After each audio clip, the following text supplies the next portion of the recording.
बालाघाट में कैबिनेट मंत्री को कांग्रेस प्रत्याशी ने दी मात। 28,061 वोटों से जीती अनुभा मुजारे। विधानसभा चुनाव 2023 की मतगणना 3 दिसंबर को स्थानीय शासकीय पॉलिटेक्निक महाविद्यालय में संपन्न हुई, जिसमें बालाघाट लालबर्रा विधानसभा क्षेत्र से भाजपा प्रत्याशी कैबिनेट मंत्री गौरीशंकर बिसेन व कांग्रेस से प्रत्याशी अनुभा मुजारे के बीच में कांटे की टक्कर देखी गयी, जहाँ पर शुरू से ही अनुभा मुजारे ने बढ़त करते हुए कैबिनेट मंत्री को 28,061 वोटों से पराजित किया है। बता दें कि कांग्रेस प्रत्याशी अनुभा मुजारे ने 1,06,796 वोट लिए हैं, तो वहीं भाजपा प्रत्याशी कैबिनेट मंत्री गौरीशंकर बिसेन ने 78,735 वोट लिए हैं। इस प्रकार कांग्रेस प्रत्याशी अनुभा मुजारे ने 28,061 वोटों से जीत हासिल की है।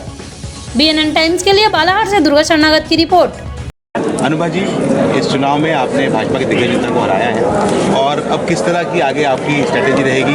ये चुनाव में क्या चुनौतियां थी, किस तरीके से इस चुनौतियों को आपने पार किया? देखिए, ये जो विधानसभा का 2023 का बालाघाट विधानसभा का क्षेत्र का चुनाव मैंने लड़ा है, ये कांग्रेस पार्टी के सिंबल पे मैंने चुनाव लड़ा है, लेकिन ये मेरी अकेली लड़ाई नहीं थी, ये जनता की लड़ाई थी।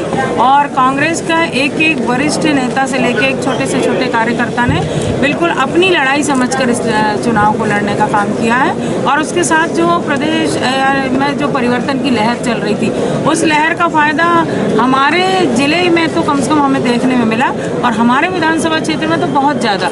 हमारा बालाघाट विधानसभा क्षेत्र की जनता ने 7 बार माननीय गौरीशंकर बिसेन जी को विधायक बनाया और 3-4 बार वो कैबिनेट मंत्री रहे, 2 बार लोकसभा के सदस्य रहे। उसके बावजूद उन जो क्षेत्र में जो उल्लेखनीय विकास कार्य होना थे हमारे विधानसभा क्षेत्र में, वो हुए नहीं। और कहीं ना कहीं जनता को लगता था कि हम इनको इतने लंबे समय से उनको चुनते चले आ रहे हैं, लेकिन हमें उसका प्रतिसाद नहीं मिल रहा है। तो इस बार जनता ने परिवर्तन के इस माहौल में बहुत प्रबल जन समर्थन कांग्रेस पार्टी को दिया है, मुझे दिया है। और जहाँ तक काम की बात है, तो मैंने शुरू से कहा है कि जन अपेक्षाओं के हिसाब से हमें काम करना है। सड़क से लेकर सदन तक जनता की आवाज़ को उठाना है, शोषित पीड़ित दलित समाज के हक की बात करना है।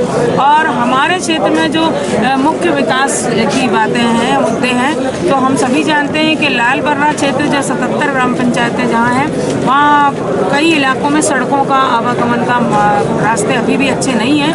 तो उन सड़कों के निर्माण के कार्य को हमको द्रुत गति से करवाना पड़ेगा। उसी तरह से पुराने जो जलाशय, टेकाड़ी जलाशय हमारे क्षेत्र का एक बहुत बड़ा मुद्दा होता है विधानसभा चुनाव में, तो वो टेकाड़ी जलाशय अंग्रेज़ों के ज़माने का बना हुआ है, उसको सही तरीके से उसका पुनर्निर्माण कराने की जिम्मेदारी हमारी है, उसको करना है हमें। और जो उसके कारण जो लाइनिंग के कार्य नहीं हुए हैं, लंबे समय से नहरों की हालत खस्ता है, वो भी अंग्रेज़ों के ज़माने की नहरें, और नहर में पानी सही तरीके से नहीं चलने के कारण हमारे 40 से 45 गाँव के जो किसान हैं, उनके खेतों में सिंचाई का पर्याप्त पानी नहीं पहुँच पाता है। तो उस पे भी हमको काम करना है कि पर्याप्त सिंचाई का पानी हमारे किसान भाइयों को मिले। और शहर में आप जानते हैं कि जो हमारा फ्लाईओवर का काम है, अभी तो कछुआ गति से चल रहा है, हम देख रहे हैं, उसको तेज गति से उसको बनवाएं, जिससे कि हमारे यहाँ जो परिवहन का या आवागमन का जो रास्ता जो बाधित होता है, बहुत दिक्कतें होती हैं, ट्रैफिक जाम होता है, वो उससे निजात मिल सके हमारे सम्मानीय नागरिक बंधुओं को। और स्विमिंग पूल की भी बात मैं कहना चाहूँगी आपके माध्यम से कि हमारे यहाँ पे स्विमिंग पूल की लंबे समय से मांग है, लेकिन स्विमिंग पूल का निर्माण नहीं होने से हमारे तैराकी संघ के जो हमारे पदाधिकारी हैं, वो बहुत दिक्कतों का सामना करते हैं। तो उनकी अपेक्षाओं पे भी खड़े उतरने की मेरी कोशिश होगी। तैराकी संघ के हमारे भाइयों की जो मांग है, यहाँ पे एक बढ़िया शानदार हमारा स्विमिंग पूल बने।